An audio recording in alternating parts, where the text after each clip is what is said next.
राधे मेरी स्वामिनी, मैं राधे को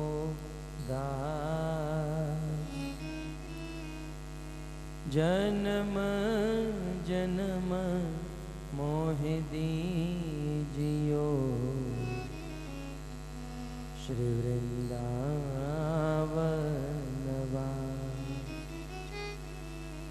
राधा तू बड़ भागिनी, कौन तपस्या की, तीनों लोक के नाथ है, सो तेरू जय राधा माधव कुंज बिहारी, जय राधा माधव कुंज बिहारी।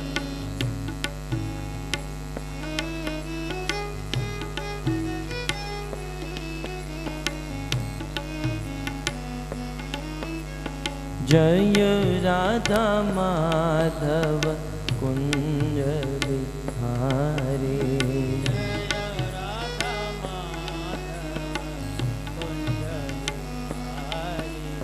जय राधा माधव कुंज बिहारी, जय राधा माधव कुंज बिहारी। जय राधा माधव कुंज बिहारी, जय राधा माधव कुंज बिहारी। गोपी जन वल्लभ गिरिवर धारी, गोपी जन वल्लभ गिरिवरधारी। गोपी जन वल्लभ गिरिवर धारी, गोपी जन वल्लभ गिरिवरधारी। जय राधा माधव कुंज बिहारी, जय राधा माधव कुंज बिहारी।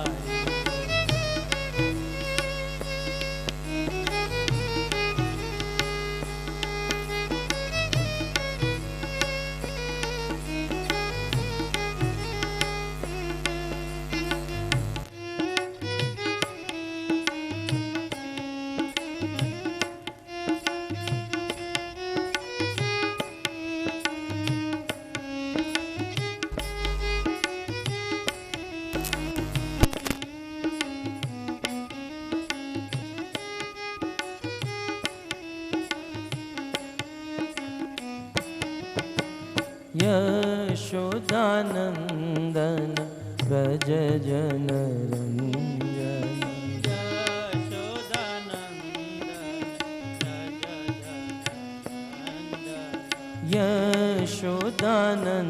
यशोदानंदन व्रज जन रंजन, यशोदानंदन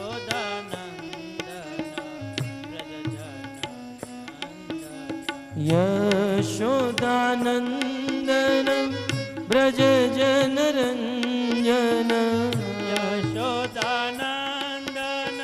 व्रज जन रंजन। यशोदानंदन व्रज जन रंजन, यशोदानंदन व्रज जन रंजन। यमुना तीर वनचारी, यमुना तीर वनचारी।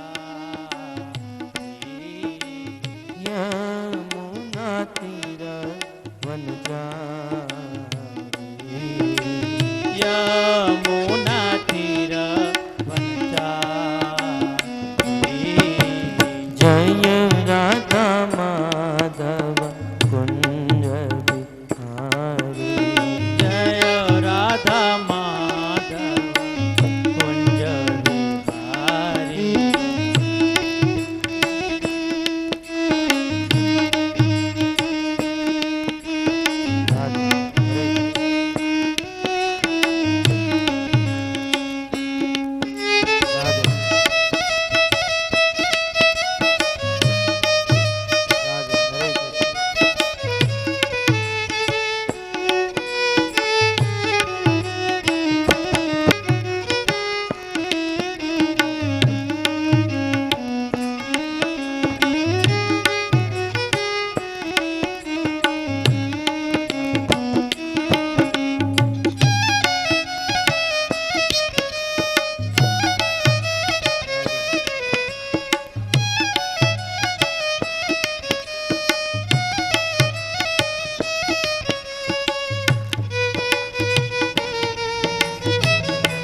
जय राधा माधव कुंज बिहारी।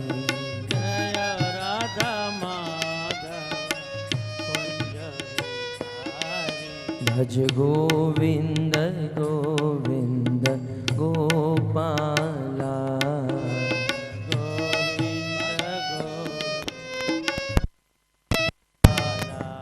भज गोविंद गोविंद गोपाला।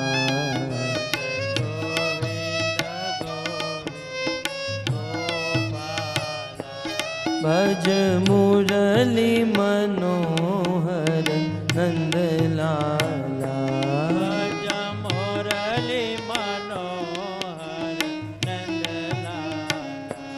भज मुरली मनोहर नंदलाला। भज मुरली मनोहर नंदलाला। भज गोविंद गोविंद गोपाला। गोविंद गोपाला। भज गोविंद गोविंद गोपाला।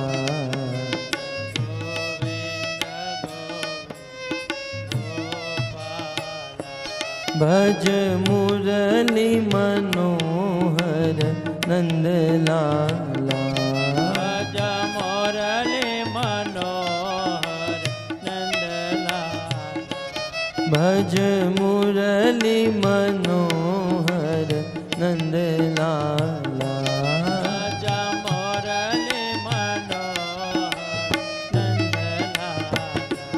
भज गोविंद गोविंद गोपाला। गोविंद गोविंद गोपाला। भज गोविंद गोविंद गोपाला। गोविंद गोविंद गोपाला। जय जय नंद यशोदा तुला। गिरिवरधारी गोपाल। नंद यशोदा दुला। गिरिवरधारी गोपाल। गोपाल गोपाल गोपाल गोपाल।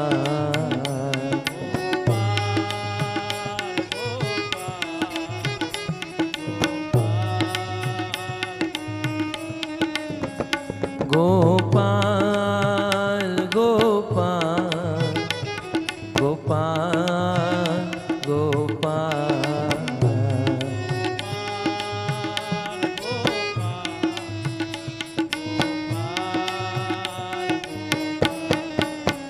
जय जय नंद यशोदा तुला।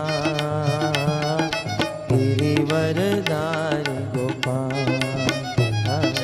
नंद यशोदा दुला। गिरिवरधारी गोपाल। गोपाल गोपाल गोपाल गोपाल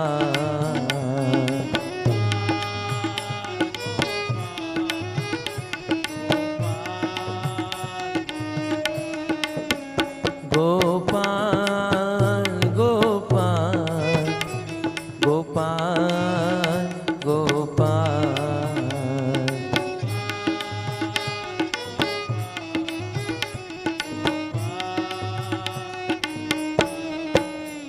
जय जय नंद यशोदा तुला।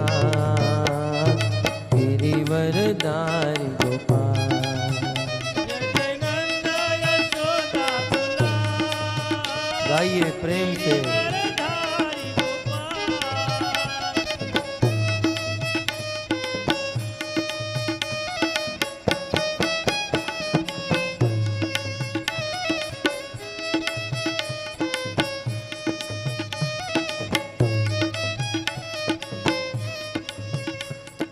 हरे कृष्णा कृष्णा कृष्णा हरे हरे हरे रामो राम राम हरे हरे।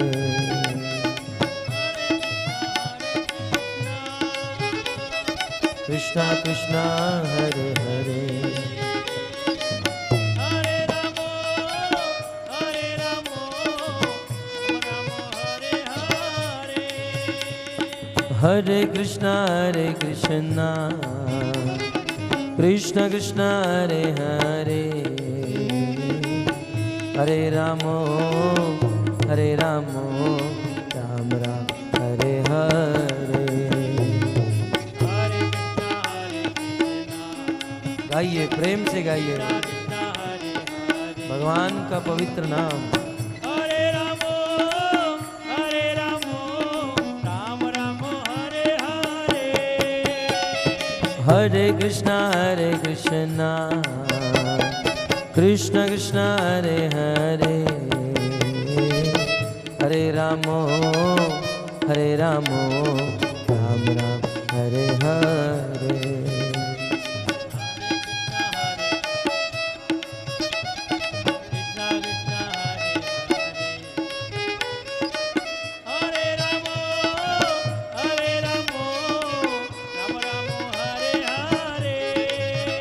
हरे कृष्णा कृष्ण कृष्ण हरे हरे। हरे रामो राम राम हरे हरे।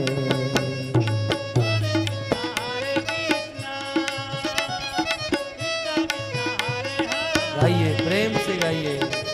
हरे रामो राम हरे हरे। हरे कृष्णा कृष्ण कृष्ण हरे हरे। हरे रामो राम राम हरे हरे।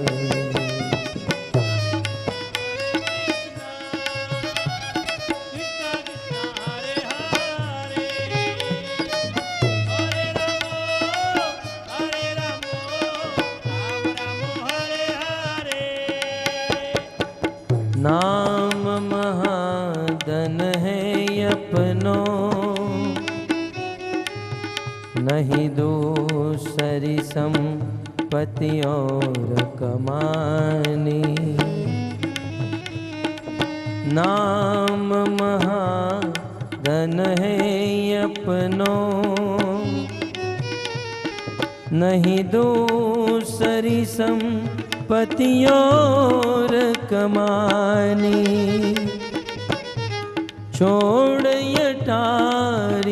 यटा जग की, हमको कुटिया ब्रज माही बनानी। हमको कुटिया ब्रज माही बनानी।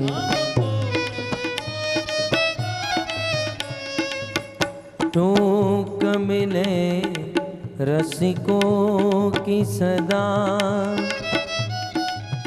और पीबन को यमुना जल पानी। टूक मिले रसिकों की सदा, और पीबन को यमुना जल पानी। हमें औरन की परवाह नहीं, अपनी ठकुरानी चिराधिकारानी। अपनी ठकुरानी चिराधिकारानी। अपनी ठकुरानी चिराधिकारानी। अपनी ठकुरानी चिराधिकारानी। अपनी ठकुरानी चिराधिकारानी। अपनी ठकुरानी चिराधिकारानी। हो राधा श्याम सुंदर, राधा श्याम सुंदर, राधा श्याम सुंदर राधे। राधा श्याम सुंदर, राधा श्याम सुंदर राधे। कृष्ण बलराम कृष्ण बलराम कृष्ण बलराम जय कृष्ण बलराम कृष्ण बलराम कृष्ण बलराम कृष्ण बलराम जय कृष्ण बलराम कृष्ण बलराम कृष्ण बलराम जय कृष्ण बलराम कृष्ण बलराम कृष्ण बलराम जय कृष्ण बलराम हाँ गौर निताय जय गौर निताय जय गौर निताय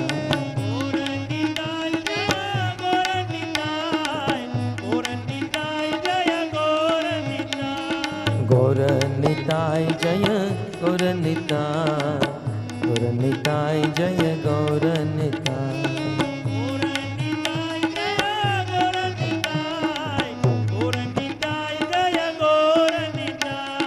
प्रभुपद प्रभुपद प्रभुपद शिल प्रभुपद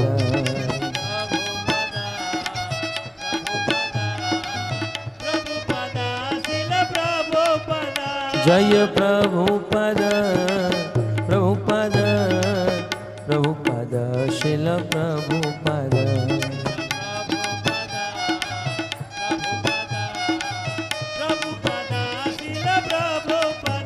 जय जय प्रभुपाद प्रभुपाद प्रभुपाद प्रभुपाद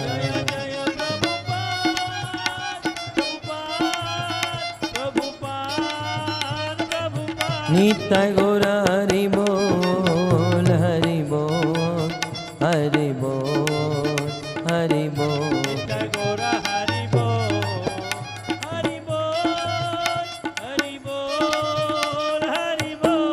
युग धर्म हरिनाम संकीर्तन की जय शील प्रभुपाद की निताय गौर प्रेमानंद आराध्यो भगवान ब्रजेश तनय तद्धाम वृंदावन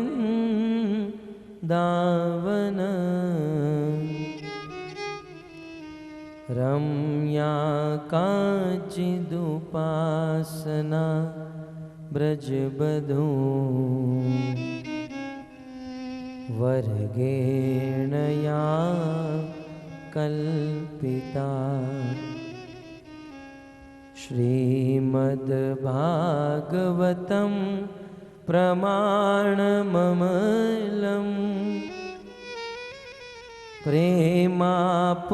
प्रेमापुमर्तो महा श्रीचैतन्य महाप्रभु मतमिदं तत्रादरो नः पर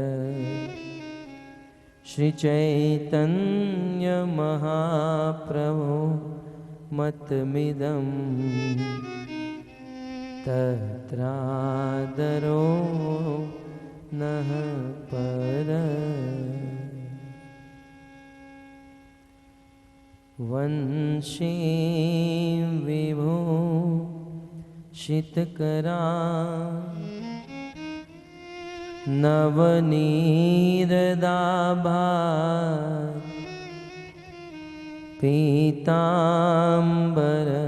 पीताम्बरदरुणबिं बफलधरोष्ठा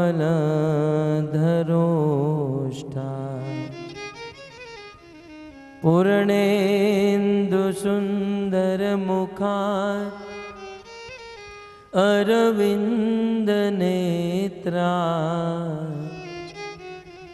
कृष्णात् परं किमपि तत्व अहं न जाने योऽन्तः प्रविश्य मम वाचमिमां प्रसुप्ता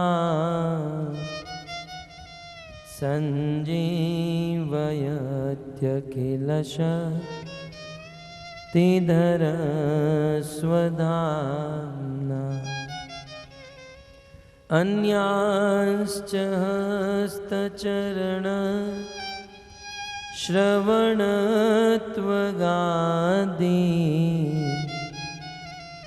प्राणान्नमो भगवते पुरुषाय तुभ्यम्। करारविन्दे न पदारविन्दम्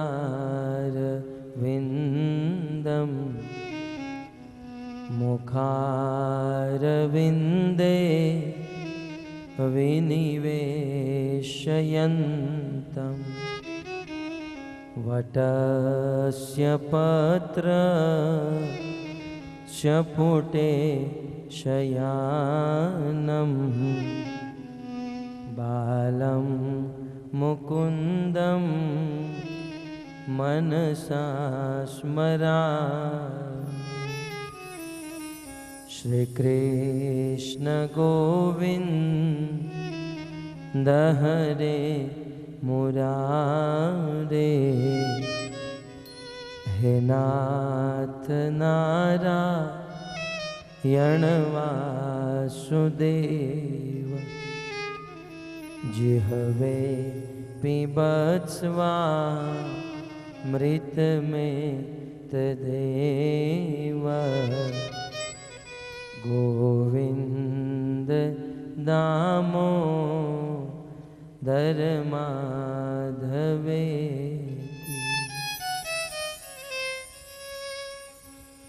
जय जय श्री राधारमण,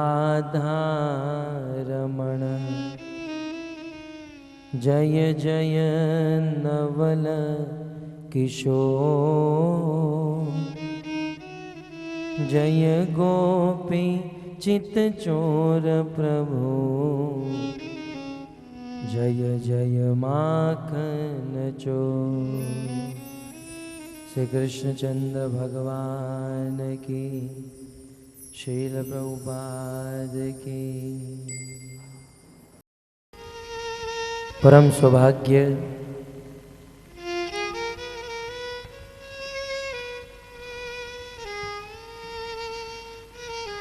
राजस्थान स्थित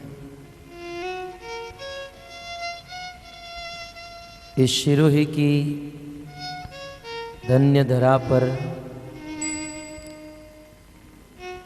श्रीमद् भागवत कथा का आयोजन हुआ है।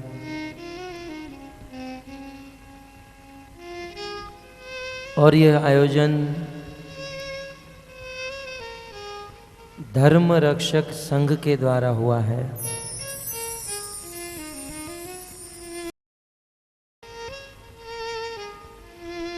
बहुत सुंदर बात है कि हमारे भारतवर्ष में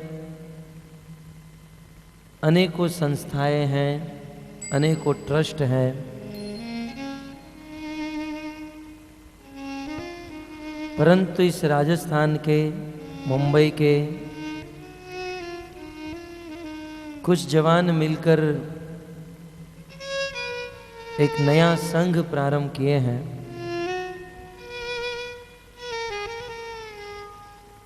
भक्तों, कलयुग में संघ की बहुत बड़ी महिमा है। बड़े बड़े कार्य संघ के द्वारा संपन्न हो सकते हैं।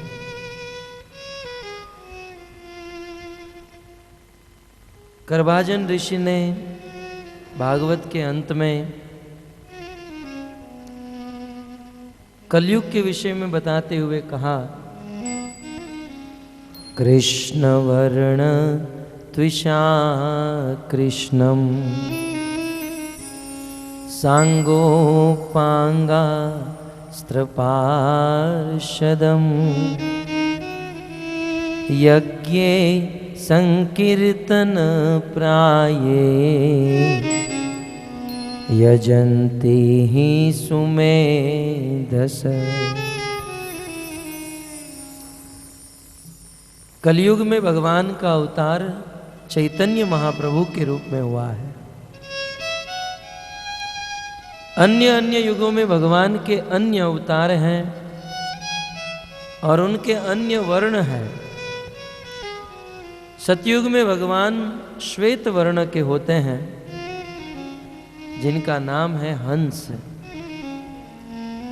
और उस सतयुग में भगवान की प्राप्ति करने के लिए ध्यान करने का विधान है।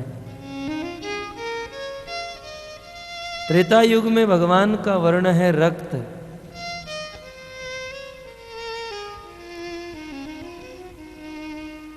और भगवान का नाम है यज्ञ अवतार। और त्रेता में भगवान की प्राप्ति करने के लिए यज्ञ करने का विधि विधान है। द्वापर युग में भगवान श्याम वर्ण के होते हैं और नाम है कृष्ण। अर्च विग्रह की परिचर्या करके द्वापर युग में भगवान को प्राप्त किया जाता है।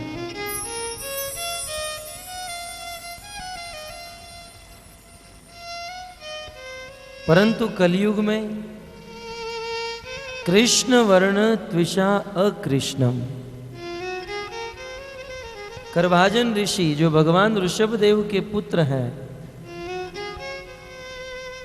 वे जनकपुर के मिथिला के राजा निमि महाराज को कहते हैं, कलयुग में भगवान का रंग पीत वर्ण का है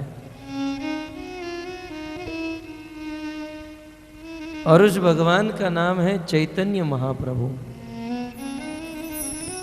और कलयुग में यदि भगवान की प्राप्ति करनी है तो संकीर्तन करना होगा। बहुत सुंदर कलयुग का विधान है संकीर्तन।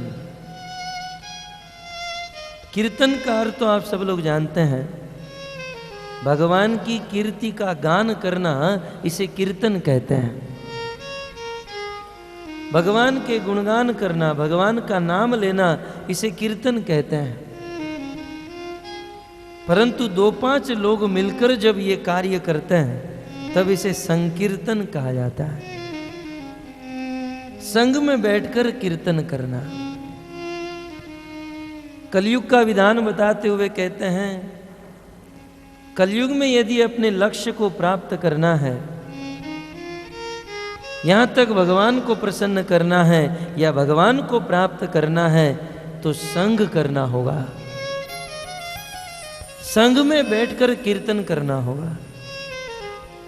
बिना संग के भगवान की प्राप्ति नहीं हो सकती कलयुग में। भक्तों, बचपन में पढ़ा था, यदि एक लकड़ी हो तो उसे कोई भी तोड़ सकता है, परंतु 2, 5, 7, 8, 10 लकड़ी एक साथ हो तब उस लकड़ी को तोड़ना बड़ा मुश्किल हो जाता है। जब एक आदमी यदि भजन करे, कीर्तन करे या कोई भी कार्य करे, उसे डिगाना बहुत आसान है, उसे तोड़ना बहुत आसान है। परंतु संग में रहकर यदि कोई कार्य किया जाए तो निश्चित वह कार्य में सफलता मिलती है, उस कार्य में उत्तीर्ण होते हैं। इसलिए कलयुग में संग में रहने का विधान। और यहां पर कुछ जवानों ने मिलकर एक संघ बनाया है।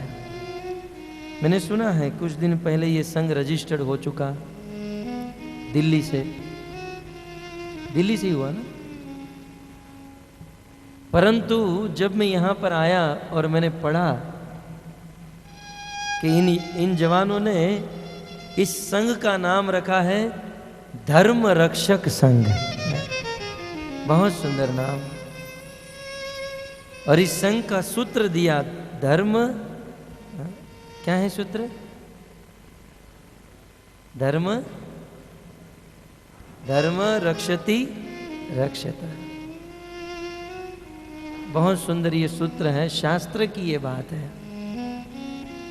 इसका अर्थ है जो व्यक्ति धर्म की रक्षा करता है, धर्म उसकी रक्षा करता है। तो धर्म रक्षक संघ के जवानों ने ये बहुत सुंदर संघ बनाया। और ये संघ रजिस्टर होने के बाद उन्होंने सोचा कि हम पहला कार्य क्या करेंगे। भक्तों, भागवत में भी एक ऐसा प्रसंग आया है।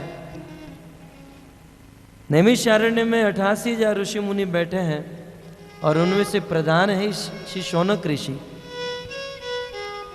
शौनक ऋषि ने प्रश्न पूछा सूत गोस्वामी को कि हे सूत जी, आप बताइए, युधिष्ठिर महाराज महाभारत के युद्ध को जीतने के बाद जब हस्तिनापुर के राजा बन गए, धर्मराज युधिष्ठिर हस्तिनापुर के राजा बनने के बाद उन्होंने प्रथम कार्य क्या किया? ये किसका प्रश्न है? शौनक आदि ऋषि मुनियों का। सूत गोस्वामी को यह प्रश्न पूछा गया कि युधिष्ठिर महाराज के राजा बनने के बाद उन्होंने प्रथम कार्य क्या किया। और यहां पर भी एक प्रश्न है, धर्म रक्षक संघ बनने के बाद इन्होंने प्रथम कार्य क्या किया? तब वहां सूत जी उत्तर देते हैं, युधिष्ठिर महाराज राजा बनने के बाद सर्वप्रथम उन्होंने पितामह भीष्म के मुख से भागवत का उपदेश ग्रहण किया। और धन्य है उसी परंपरा में धर्म रक्षक संघ के जवानों ने मिलकर इस संघ की स्थापना करने के बाद सर्वप्रथम श्रीमद् भागवत का अनुष्ठान किया। और इस भागवत के माध्यम से धर्म की रक्षा करने का अनुष्ठान। और भक्तों, धर्म की रक्षा करने के लिए भगवान श्री कृष्ण को प्रिय ऐसी गायों की रक्षा होनी चाहिए। तो बहुत सुंदर गायों की सेवा और गायों की हिंसा से बचाने के लिए ये संघ की स्थापना हुई है। हम भूरी भूरी धन्यवाद देते हैं धर्म रक्षक संघ वालों को और भगवान से प्रार्थना करते हैं कि इस संघ के सदस्यों को शक्ति प्रदान करे और आगे चलकर ऐसे कार्य करे ताकि वास्तव में धर्म की रक्षा हो और भगवान प्रसन्न। बहुत सुंदर आयोजन है। आयोजकों के मन में चिंता तो हो रही होगी, मुंबई से भक्तों को बुलाया और इतना सुंदर आयोजन, लेकिन श्रोता कम है। चिंता करने की आवश्यकता नहीं। हो सकता है आप जहां से देख रहे हो वहां से श्रोता कम है, लेकिन हम जहां से देख रहे हैं वहां यहाँ तो हाउसफुल लग रहा है। क्योंकि भागवत में लिखा है यत्र तीर्थानि सर्वाणि, जहां पर भागवत कथा का अनुष्ठान होता है वहां पर अन्य कोई मनुष्य आए या न आए, 33 करोड़ देवी देवता, हनुमान जी और साक्षात भगवान कृष्ण उस स्थान पर पधारते हैं।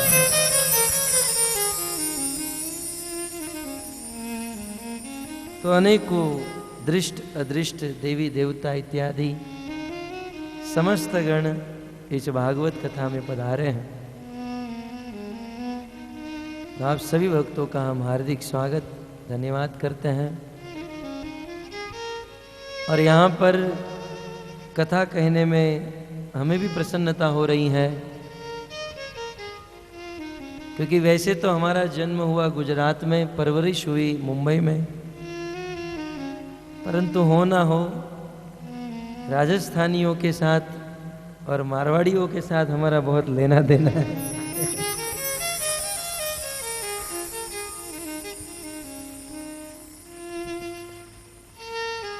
पूर्व जन्म का कुछ संजोग है और हमें अच्छा लगता है यहाँ पर आना, यहाँ पर रहना, यहाँ के भक्तों से मिलना, यहाँ पर खाना।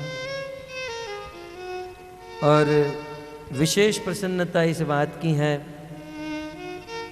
कि इसी स्थान पर हमारे परम गुरुदेव प्रातः स्मरणीय राधा गोविंद गोस्वामी महाराज 3 भागवत कथा कर चुके हैं। और उन्हीं के आशीर्वाद से, उन्हीं की कृपा से और उन्हीं की आज्ञा से हम यहाँ पर श्रीमद् भागवत कथा आज प्रारंभ करने जा रहे हैं। अब जो भी हो, गुरु महाराज यहाँ पर कथा किए हैं। बाप बाप होता है, बेटा बेटा होता है। उनकी तरह पवित्र हृदय से, पवित्र भाषा से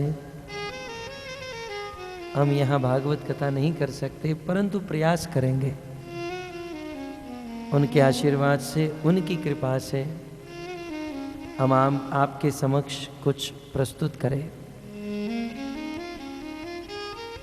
जीता मित्र दास ने एक बहुत सुंदर बात लिखी है। उन्होंने एक ग्रंथ लिखा, भगवान उवाच। उस ग्रंथ के प्रारंभ में जीता मित्र दास लिखते हैं, यद्यपि मैं ये ग्रंथ लिख रहा हूं और हो सकता है इस ग्रंथ में मैंने ऐसी बातें लिखी हैं जो मैंने मेरे गुरु महाराज के मुख से नहीं सुनी,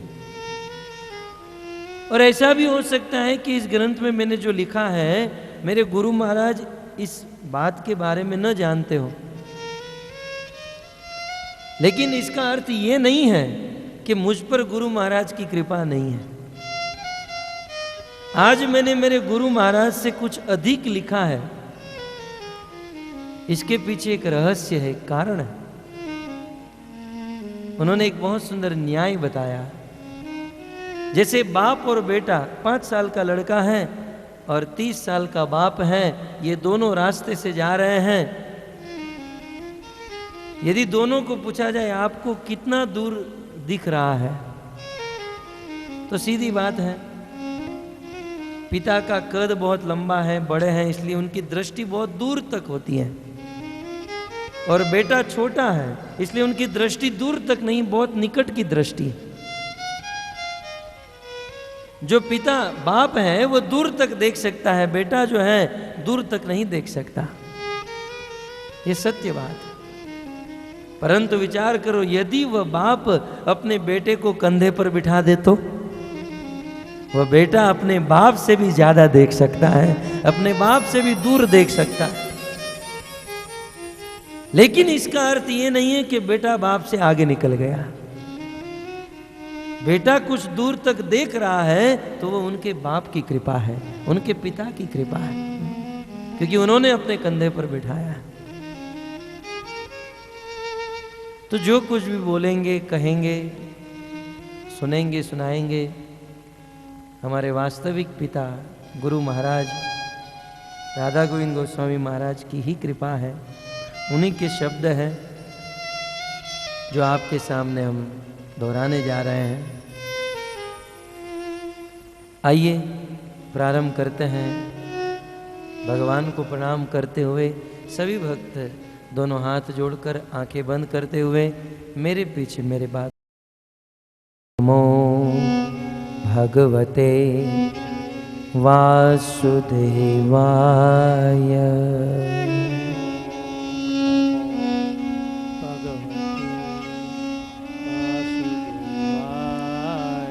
ओम नमो भगवते वासुदेवाय।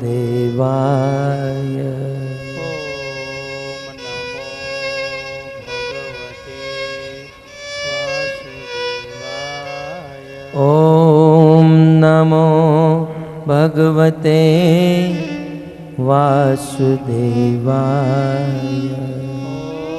ओम नमो भगवते वासुदेवाय।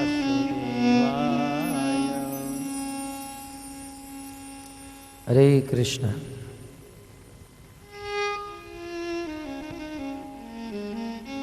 तो भागवत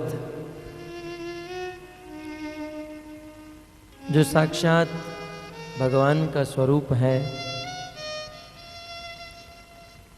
आज यहाँ पर भागवत आया है, इसका अर्थ है कि हमारे घर पर साक्षात भगवान आए हैं। भगवान को देखने से, भगवान के साथ बातचीत करने से जितना आनंद मिलता है, उतना ही आनंद भागवत कथा श्रवण करने से मिलता है। और भक्तों, ये भागवत सुनना भी कोई साधारण बात नहीं है। शास्त्र में ऐसा कहा गया है, भाग्योदयेन बहुजन्म समार्जितेन सत्संगम च लभते पुरुषः यदावे अज्ञान हेतु कृत मोह अंधकार नाशम विद्या यही दत्ते दयते विवेकः। भाग्योदयेन बहुजन्म समार्जितेन, जब बहुत बहुत जन्म के पुण्य एक साथ उदित होते हैं, तब जाकर कोई व्यक्ति भाग्यवान बनता है। हजारों हजारों जन्मों के पुण्य का बल जब एक साथ लगता है, तब जाकर इस संसार में भटकते हुए किसी व्यक्ति को साधु का संग होता है। भाग्योदयेन बहुजन्म समार्जितेन, बहुत जन्म के पुण्य का बल जब लगता है, तब सत्संगम च लभते, तब जाकर सत्संग प्राप्त होता है। भक्तों, ये वास्तविक शुद्ध सच्चे संतों का संग मिलना ये बहुत मुश्किल, बहुत कठिन। तो हमारी पितरों की पुणाई है, हमारे माता पिता का धर्म है, उन्होंने कुछ पूर्व में दान पुण्य किए होंगे, या हमने कुछ पूर्व में अच्छे कार्य किए होंगे, जिससे हमें आज सत्संग प्राप्त हुआ है। और भक्तों, सत्संग में भी भगवत कथा की प्राप्ति हुई है। ये भागवत कथा किसी संत के मुख से सुनना, शुद्ध भक्त के मुख से सुनना, ये जीवन में सबसे बड़ा कार्य है।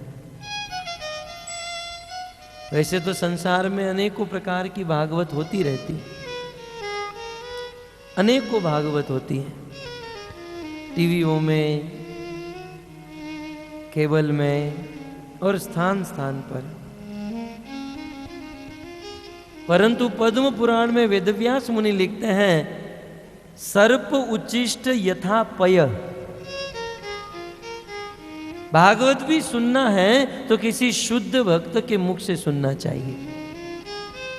मात्र वेदव्यास ने नहीं, साक्षात भगवान चैतन्य महाप्रभु ने भी कहा, एक भागवत बड़ भागवत शास्त्र, आर भागवत भक्त भक्ति रस पात्र। इस संसार में दो प्रकार के भागवत हैं। एक जो आपके सामने इस पेटी में, जिसमें 18,000 श्लोक हैं, 12 स्कंद हैं, जो ग्रंथ के रूप में विख्यात हैं, पूरी दुनिया जानती। एक भागवत बड़ भागवत शास्त्र, एक ये भागवत है जो शास्त्र के रूप में है। और भक्तों, इसके अलावा दूसरा भी एक भागवत है, कहते हैं आर भागवत भक्त भक्ति रस पात्र। भक्तों, ये दूसरा भागवत क्या है? तो कहते हैं भगवान श्री कृष्ण के प्रेम से, कृष्ण की शुद्ध भक्ति से लबालब भरा हुआ भक्त भी एक भागवत ही है, भागवत के समान। एक है ग्रंथ भागवत और दूसरा है भक्त भागवत। चैतन्य महाप्रभु कहते हैं, भागवत पढ़ी भागवत स्थान है। हमें भागवत पढ़ना चाहिए, भागवत सुनना चाहिए भागवत के मुख से, अर्थात ये भागवत शुद्ध भक्त के मुख से हमें सुनना चाहिए। शुद्ध भक्त के मुख से यदि हम ये भागवत न सुने, कई बार कुछ लोग कहते ना कि आप जो कथा सुनाते हो वही हम टीवी में भी देखते हैं, सब जगह ऐसी ही कथा होती। हो सकता है बाहर से ये कथा समान लगे, परंतु वेदव्यास मुनि कहते हैं कि शुद्ध भक्त से भागवत न सुनकर किसी साधारण व्यक्ति से भागवत सुनना, ये तो वैसा ही है जैसे सर्प उच्चिष्ट यथा पय, जैसे सर्प के द्वारा किसी दूध को जूठा कर दिया गया हो। दूध है, दृष्टांत देते हैं, जैसे दूध है, दूध में बहुत गुण है, अनेकों प्रकार के विटामिन है, शक्ति है, कैलोरी है, और कुछ लोग दूध पीकर शक्ति बढ़ाते हैं। परंतु यदि किसी दूध में सर्प ने अपना जहर छोड़ दिया और वह जहर युक्त दूध यदि हम पी लेंगे तो,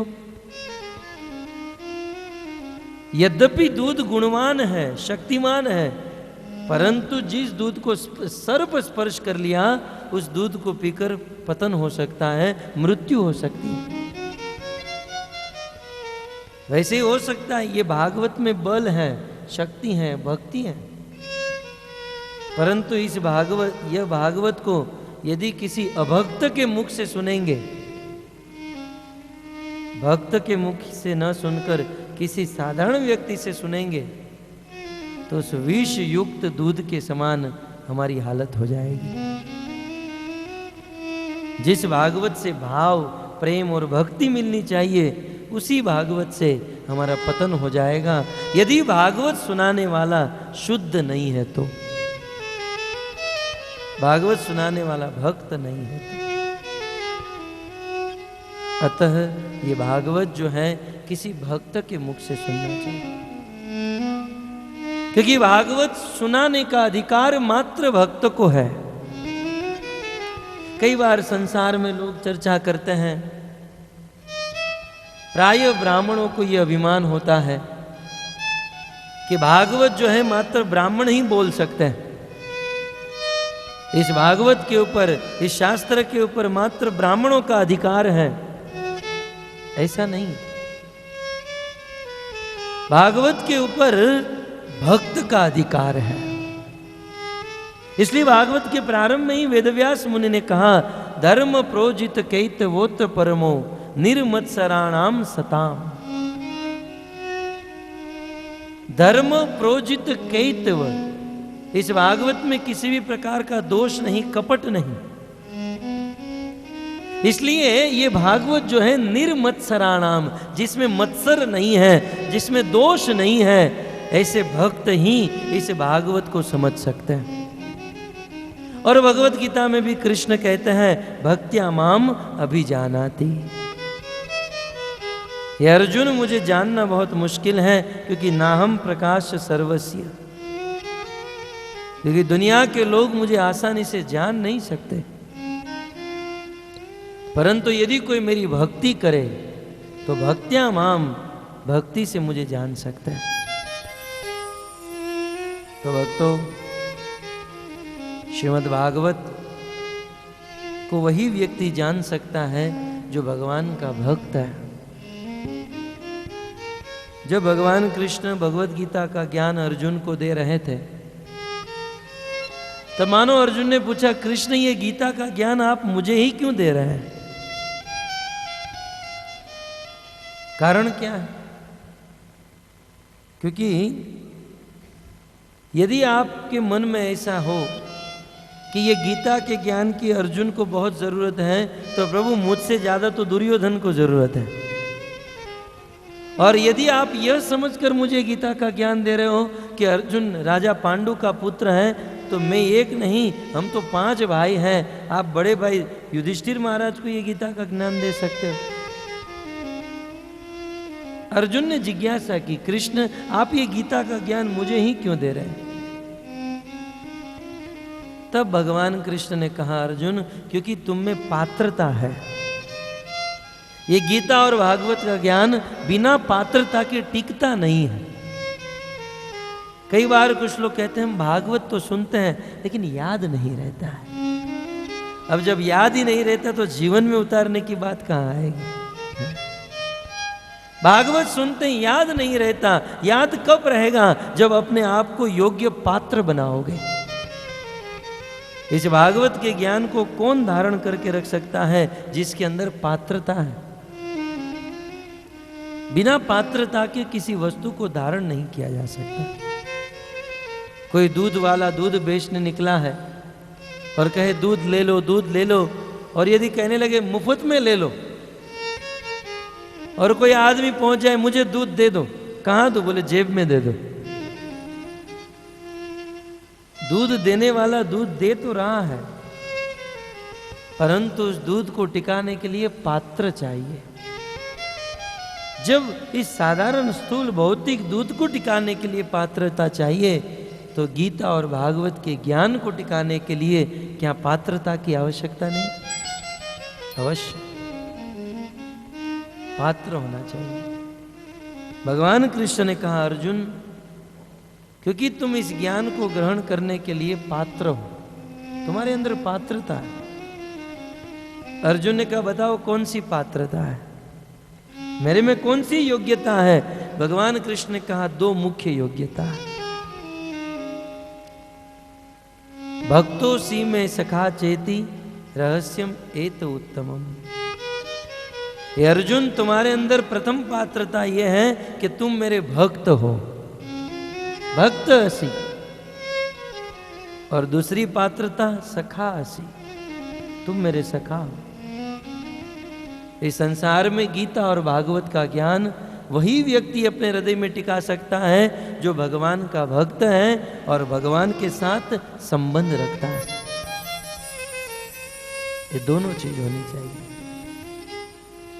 इसलिए भक्तों, ये भागवत किसी भक्त के मुख से सुनना ये बहुत बड़ा सौभाग्य है। आज यहाँ पर उपस्थित सभी भक्तों का सौभाग्य है कि भक्त के मुख से भागवत कथा सुनने का अवसर मिला है। आपके मन में ऐसा हो सकता है कि ये लाल गोविंद दास अपने आप को भक्त कहने का दावा कर रहा है। भक्तों, हम भक्त हैं या नहीं हैं, ये तो बाद में आप जानोगे। परंतु भक्तों, हम जो बोल रहे हैं, हम जिनकी वाणी को दोहरा रहे हैं, श्रील प्रभुपाद, वे भगवान के शुद्ध भक्त हैं। इसलिए यहाँ पर हमारे द्वारा कथा नहीं हो रही है, प्रभुपाद के द्वारा कथा हो रही है, गुरु महाराज के द्वारा कथा हो रही है। हम तो मात्र उनके शब्दों को आपके पास पहुंचा रहे हैं, उनकी वाणी को दोहरा रहे हैं। इसलिए ये शब्द पवित्र है। इस शब्द को सुनने से हमारा हृदय भी पवित्र हो सकता है। तो अनेकों जन्म के पुण्य के फल स्वरूप आज सत्संग प्राप्त हुआ और सत्संग में भी भागवत कथा सुनने का अवसर। यदि कोई व्यक्ति इस कथा को सुन लेता है, वह व्यक्ति हृदय के समस्त पापों से मुक्त हो जाता है। इतना ही नहीं, वह व्यक्ति संसार से विरक्त होकर भगवान से अनुरक्त हो जाता है।